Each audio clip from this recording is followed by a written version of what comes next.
Today, we're going to give you 3 quick tips for budgeting your new gaming PC. And if you stick around until the end, we're going to throw in a bonus tip that might literally save you hundreds of dollars down the road.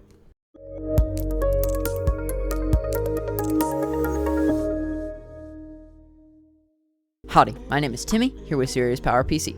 And before we get too far into this video, please go ahead and leave a like to help feed the algorithm, as well as subscribing with the notification bell on. That way you're notified every single time we upload. And we're going to be uploading some new gaming content coming soon, so stick around for that. So tip number 1 is to have budget limits.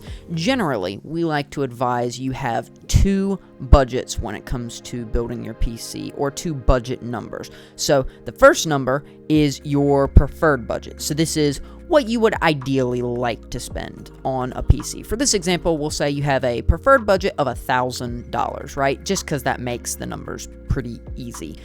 Also, you want to have a hard line or a hard limit budget for building or buying your new PC. And a hard limit budget, or hard line budget, depends, I've heard it called both things, is basically the absolute cutoff point. So like, to go back to our earlier example, you have a preferred budget of $1,000 and a hard limit budget of $1,100. You ideally want to spend less than $1,000, but you would be open if there were maybe a sale on RAM or a sale on storage that allowed you to get more than you initially expected. You can go over that $1,000 recommended budget. However, the hardline, hard limit budget is absolutely where you cut off. You don't spend $1 more than that, and whatever you have to spend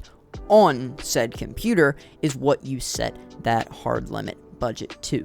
Now, for this example, we're going to use the same numbers as before. We're going to say we have $1,000 in our budget. How should you distribute that $1,000 throughout your budget?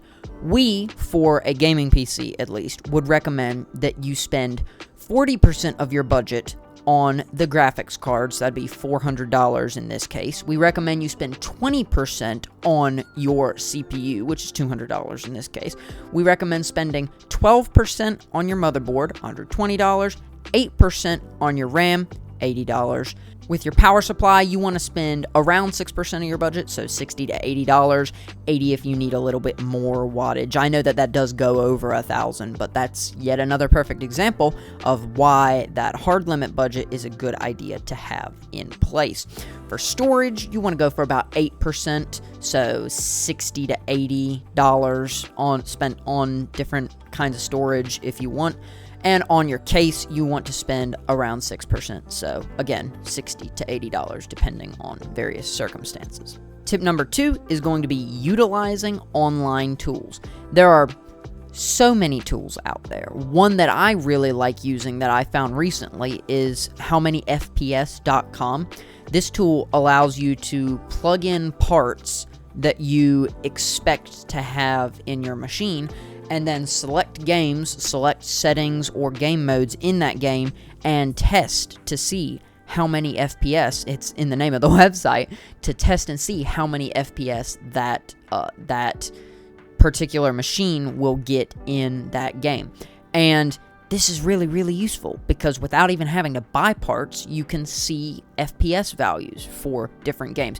Obviously, some things are subject to change, right? Maybe it'll be slightly lower, slightly higher, but it also gives you an FPS per dollar value, which is really, really valuable. Another great tool is PCPartPicker.com.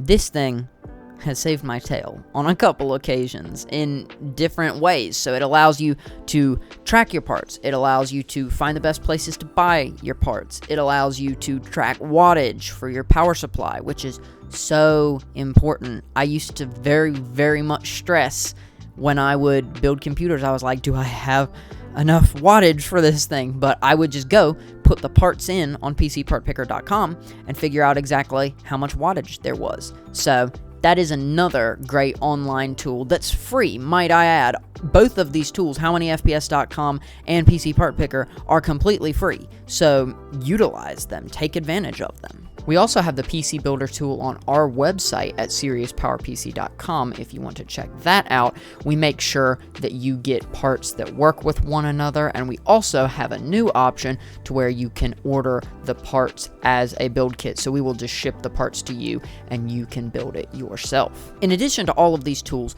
we here at Sirius Power PC are here to help and make the experience of maybe buying or building your first gaming PC an absolute breeze. So if you have any questions when it comes to budgeting, or if we don't hit on something that you have a question about in this video, please send us a message over at SiriousPowerPC.com, or just comment in the comment section down below on this video, and I'll try to respond to your comment as soon as I possibly can. Tip number 3, research, research, research.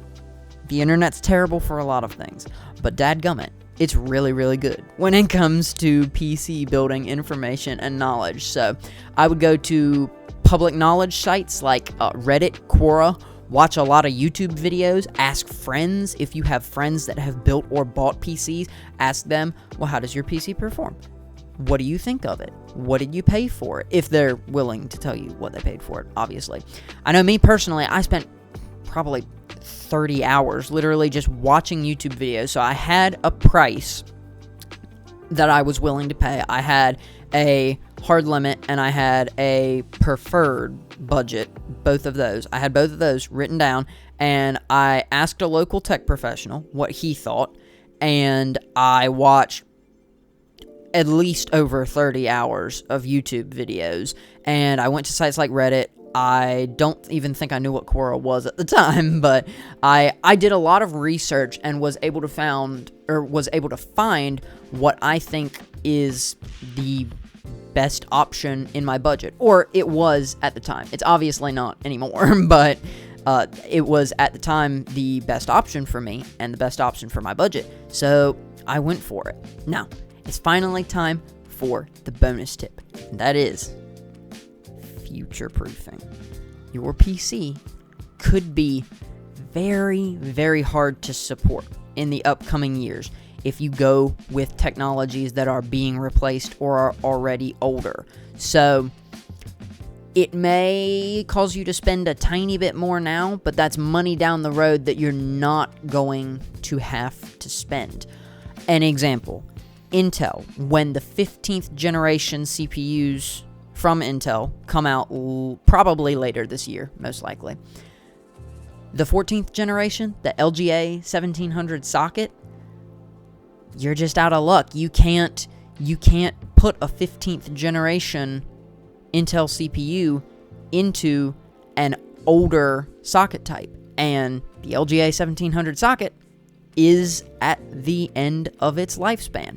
So AMD has earlier in the year solutions. They have their AM5 processors. We were really, really excited, and we actually made a video a little bit back. I'll leave that video in the top right-hand screen right now, just talking about AMD versus Intel, and we went a little bit more in depth on that. So do your considerations and do research on the DDR5 platform specifically and the AM5 socket types specifically to find out if that's for you, if you think it would be a better idea to go ahead and future-proof your PC now. I know for me personally, it's a really, really good idea to future-proof your PC. That way, you don't have to spend hundreds of dollars down the road. If let's have a hypothetical, right? Because we all love hypotheticals here.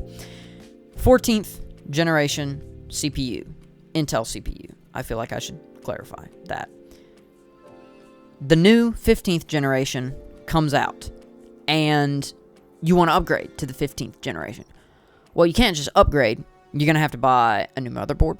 You're going to have to buy potentially new RAM, depending on what type of RAM that motherboard takes. And you're just going to have a lot of cost associated with upgrading. Whereas with the AM5 socket type, you buy an AM5 CPU now, and in another year or two when they release updates or more CPUs in the AM5 line, you could potentially upgrade without having to buy a motherboard and a higher wattage power supply and all this different stuff. You could just have to buy the CPU in the future. So if you want to learn a bit more about future proofing, we made a video about that. I'll leave it in the top right hand of the screen right now, and that's a good video that dives a little bit more into future proofing, what it is, how it works, and we are going to be updating that video soon as well. We're going to be releasing another video sometime in the next couple weeks that is a bit more up-to-date and informational future-proofing info, because we realize that video is a few months old now,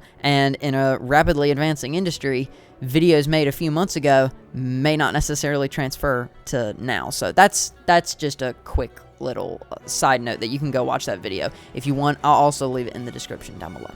Anyways, guys, that is going to do it for today's video. Please be sure to subscribe and leave a like. That would greatly show your support and feed the algorithm. Also, go ahead and hit that bell, simply because we're going to be uploading gaming content soon, and I guarantee you won't want to miss it. Thank you all so much for watching. We love you if you've made it this far in the video. My name is Timmy, here with Sirius Power PC, and I'll see you guys next week with a brand new video.